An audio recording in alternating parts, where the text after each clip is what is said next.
Is the WWE's women's tag team division secretly stacked?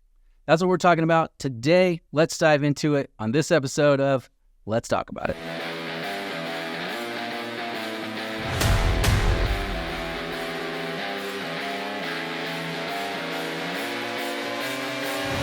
Let's talk about it.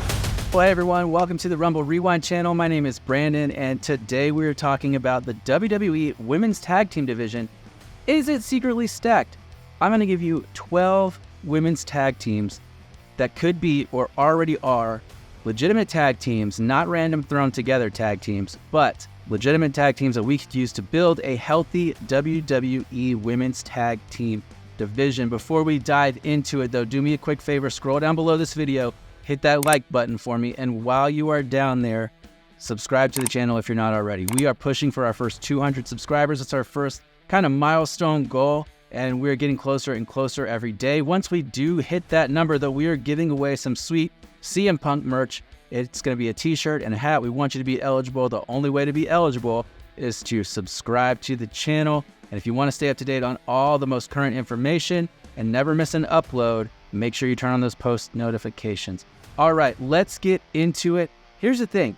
Women's wrestling in the WWE has become something that is more substantial, more respected, more effort is being put into it than ever before. There's legitimate competitors, legitimate athletes in the ring, legitimate storylines, and it has gotten really, really good.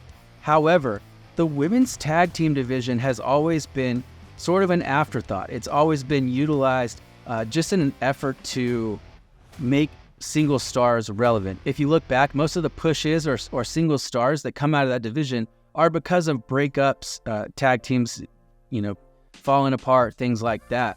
But there are some legitimate tag teams that exist or could exist and could help build this thing up. Now, for me, when I look at a healthy division, I want between 8 and 10 competitors. When you have something like that, you have a lot of possible matches that you can do, a lot of different feuds. If you have 6 competitors in a division, you can have 15 different feuds if you mix and match them. Now, that doesn't take into consideration, obviously, faces and heels and that kind of stuff, but with 6 competitors, you can get 15 different combinations of matchups just in the one-on-one matchups alone. So if we could have more than 6 tag teams, 8, 10 tag teams in this division, it could be a healthy division that is filled with creative possibilities. So let's jump in. Let's talk about some tag teams that already exist and some tag teams that I would create if I were booking. And as we go through this, tell me what you think. Tell me if you agree with my assessment of the existing tag teams. Tell me if you like the teams that I would put together. And tell me who I've missed. What tag teams would you create in the women's division if you were booking it? All right, let's jump right in. First and foremost, we have to discuss our women's tag team champions. That is Alba Fyre and Isla Dawn, the Unholy Union. They've been tagging together for a while since NXT, and honestly, they are really, really good. Unfortunately, WWE hasn't utilized them since they got drafted to the main roster, but now that they're the women's tag team champions, I'm hoping we get to see them shine on TV. Like I said, they're really, really good. So that's one. Alba Fyre and Isla Dawn. Strong foundation from the start. Let's talk about who they just defeated for those titles. Jade Cargill and Bianca Belair. Now, I know that endgame is going to be for this team to break up and for Jade and Bianca to feud. I get that. It's what needs to happen. It's going to be creative storytelling. It's going to be good booking. But I don't think that needs to happen in the near future. Right now, Bianca could use some more character development. She's been the same character for a long time. Jade is still really, really green in the ring sometimes. She does some great stuff, don't get me wrong. She's obviously an incredible athlete, but her ring work could use some more improvement, and this gives her a good opportunity. So, team number 2 right there, Jade Cargill, Bianca Belair. I would keep them together for the foreseeable future. Maybe break them up around Royal Rumble a little after and start moving towards that feud at WrestleMania. But honestly, if they could let it simmer even longer, the longer they keep this team together, the better Jade is going to get, the more she's going to improve. So I would keep them together. All right, some more of the obvious ones. Number 3 would be Shayna Baszler and Zoe Stark. I know that they started off kind of thrown together, but they work really, really well together. They do. Their in-ring work is great. Their chemistry together is great. The way they complement one another, similar styles, but at the same time, like their offense as a unit is just so good. Now, a couple of weeks ago on Raw, we were getting some teases of some involvement with Sonya Deville, and I'm curious to see where that goes. But even if they get into some sort of faction or something like that, I would still keep them predominantly competing for the tag team titles in that division. I think they're great together, and I hope that they continue to be together. I would like to see them join up with Sonya Deville in that sort of faction that might include Natalya, because it would be really good for their character side of things. But as a team in the ring, they're incredible. I do hope that they do something creatively with them to continue their momentum. But Shayna Baszler, Zoe Stark, great team. All right, number 4, talking about Damage Control. Now, this was Asuka and Kairi Sane. Obviously, Asuka's injured. I was just looking for some information on that the other day. There is currently no timeline for her return. We do know, it's been reported by several sources, and including Asuka herself, that she did undergo knee surgery, and she is at a rehab facility beginning to rehab that knee, but I don't know how long this process is. If it was an ACL, which they didn't say specifically what it was or wasn't, if it was an ACL, it's usually a minimum of a year. So it looks like Kairi Sane will not have Asuka as her partner for a while. She has been tagging up with Dakota Kai lately, which I think is fine. They can continue to tag together. I do want to see Dakota Kai get a singles push. On Monday Night Raw recently, and if you haven't seen it yet, highly recommend. One of the best episodes of Monday Night Raw in history. Check out this video right here if you didn't see it. But on Monday Night Raw, Io Sky said, Damage Control has to change, and I'm going to change it myself. And so I don't know what that means exactly, but maybe it means more people get added to Damage Control. Maybe it means someone's getting kicked out. I hope it doesn't mean they're breaking up. But if some changes are happening, maybe she's bringing somebody else in. Kairi and whoever that is could tag up. But Damage Control as a unit can, shift around, change people in and out. They're a good team. I like the on-screen chemistry with them and would love to see them move forward. But there you go. Number 4, Damage Control. All right, number 5, another well-established team, Kaden Carter and Katana Chance. They had a match on Raw last night as well, and it was a great match. It was against Damage Control. In-ring stuff was good. Kaden Carter and Katana Chance provide the type of in-ring action that is exciting. It's fun to watch, like old-school Rey Mysterio, high-flying, high energy. I enjoy it. They need some on-screen character development as well. They don't get a lot of promo time, a lot of mic work, so I'd love to see that, where they could go with that. But they are a well-established, really solid tag team that have been tagging together for a while and will continue to do great work. So that's your number 5. All right, number 6, we're talking about Candice LeRae and Indy Hartwell. Their chemistry together is great. They obviously have a history. They have a friendship. Since switching heel, I've enjoyed Candice's character more. She was very sort of bland as a face. And watching Indy reluctantly turn heel with her has been fun as well. I like the sarcastic thumbs up that Indy's doing. I like the way that she's speaking. I like Candice's work. Both of them are good heel competitors. I don't know which side of the fence Alba Fire and Isla Dawn land on. They kind of give tween, but at the same time, if they move more face, obviously in Scotland they were face because they were from Scotland, but if they are more face, then I think Candice and Indy could be a good feud for them. I would love to see Candice and Indy win the tag team championships at some point. I think that they would be fun champions, and that's your next one. All right, looking at NXT, there is at least one really solid tag team right there, and it is Jakara Jackson and Lash Legend. Now, Lash is kind of getting pushed towards being a single star. I get it. She should be. She is very, very good. She is very well developed in the ring. Her mic skills are improving constantly, so they might be really getting ready to go full on singles push with Lash. But I do think that this tag team is really, really good. And if they were to get drafted or moved to the main roster, then they could do a tag team run together for a while before going solo. The other option would be to partner up somebody else with Jakara Jackson and let them continue that run. I do think it would be awesome to have some NXT women's tag teams so that the main roster tag champs could come down and defend those belts on NXT. Again, would help push people towards NXT. Maybe if the tag team championships are won by an NXT team, then they can go to Raw and SmackDown, and that will, again, increase eyes on the product. But Jakara Jackson and Lash Legend, for me, are one of the great tag teams that do currently exist in WWE, and I would love to see them pushed a little bit more. Now, again, if Lash goes singles, I get it. It makes a ton of sense. She should be, but we could partner somebody else up with Jakara and continue that run. All right, next up, we do have this existing team of Piper Niven and Chelsea Green. Now, here's the thing about this team, though. For me personally, I would break them up.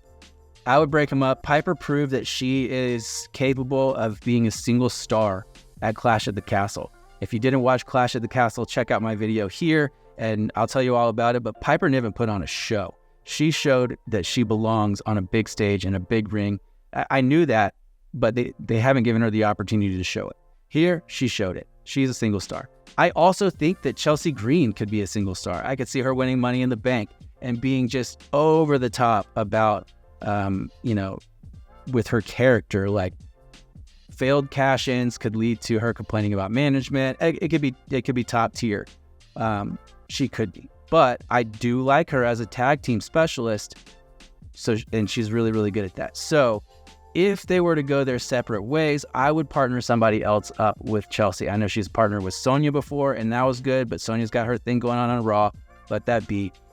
For a while, they teased that she was going to partner up with Carmella, and honestly, I think that would be the best pairing. However, we also know, I just saw recently an interview with Carmella where there's not a return date yet scheduled for her either, as she's dealing with some injuries, trying to recover. She had some complications with her pregnancy, and so she's trying to get back into even to workout shape, much less in-ring shape. So unfortunately, that's not going to happen for a while. I do think it is a great pairing, but let me know who you think would be a good tag team partner for Chelsea Green. Don't get me wrong, Piper Niven is a great tag team partner for Chelsea Green, but I think there's way more to Piper Niven than being a tag team specialist, and so I'd love to see her pushed. All right, let's talk about some teams that I would either create or put more effort behind the pairing. First off, from NXT, Izzy Dame and Jasmine Nix. Now, they have kind of been associated with one another. Prior to Kiana James getting drafted to Monday Night Raw, there was kind of this loosely based faction that they were referring to as the Mean Girls. It was Izzy Dame, Jasmine Nix, JC Jane, and Kiana James, which is hard to say all their names at the same time because a lot of them rhyme. But anyway, now with Kiana being moved to Raw, Izzy's kind of been floundering a little bit. Jasmine Nix is sort of gaining some popularity. She's getting some work done. She's getting some good work in the ring. And JC Jane has just sort of inserted herself into the women's championship conversation where I think she belongs. I do think that JC needs a big push, but I could see the three of them kind of forming a smaller group, kind of like Toxic Attraction, with JC being the main, the leader of it, and then Izzy and Jasmine being her kind of henchmen, whatever you want to call it, but being a legitimate tag team in the process. I would love to see that. I feel like the Toxic Attraction story arc didn't really get a satisfying conclusion because of the circumstances with Mandy Rose when it all went down, and this could be like a reboot. I wouldn't do it exactly the same, obviously, but it would be a good group with the three of them. So I do think that Izzy Dame and Jasmine Nix should partner up and be a tag team. So that's 9 teams right there. Number 10, Carly Bright and Kendall Gray. Now, Carly Bright just started wrestling main roster NXT. She's been doing some stuff on Level Up. Kendall Gray is on Level Up as well. Both of them are amazing athletes. They have tagged before, and their tag team work is incredible. Kendall Gray is actually one of the most technically sound rookies I've seen in a long time, and it's because she has a really, really solid amateur background. She was a college wrestler and is just great on the technical side of things. They're both working on the performance side of things, but they are really, really good. And as a tag team, they fit really well together. And I would continue to pair them up, push them. Again, if we had more teams on NXT, It could bring in the tag team titles a little more frequently. And if an NXT team won it, then they could kind of defend on the other brands. And again, that would help push and promote NXT, which I think would be awesome. All right. Next up, some other teams that I would create. One, I think I would pair up Naomi and B-Fab.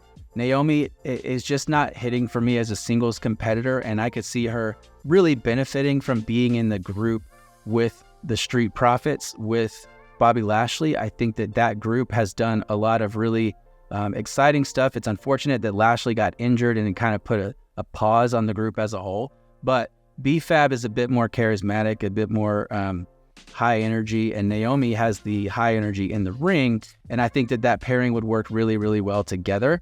And then as being in the group with, Montez Ford and Bobby Lashley, who are just awesome on the mic, kind of serve as the mouthpiece of that group and help push them as well. The other option is if they do break up Jade Cargill and Bianca Belair, you could pair Bianca Belair up with B-Fab, and that would make a ton of sense because obviously her husband is Montez Ford and is in that group, and it would make sense for them to kind of be together on screen. They don't do that often. However, it would be fun to see the possibilities. All right, so right there, that's 11 to 12 tag teams that are current or could be in the women's division. Now, out of those 12, I think 8 or 9 of them were current teams that do exist. And so from that, you could have a healthy women's tag team division that is able to do a lot of things creatively if they put some time and effort into developing the stories. But tell me your thoughts. Which teams on this list do you think could be the next tag team champions? And what teams would you create if you were booking? And you know what? If you want to bring in people from other promotions, why not? We've got this open door partnership between WWE, TNA, and Marigold. If you want to create some dream teams out of that, tell me who you would pair up, who you would send in for the women's championships, and what you think of this division overall. Again, I think it has so much potential, and I would love to see it taken a little more seriously and pushed a little more as far as the stories and creative elements go. Well, hey, that is it for today.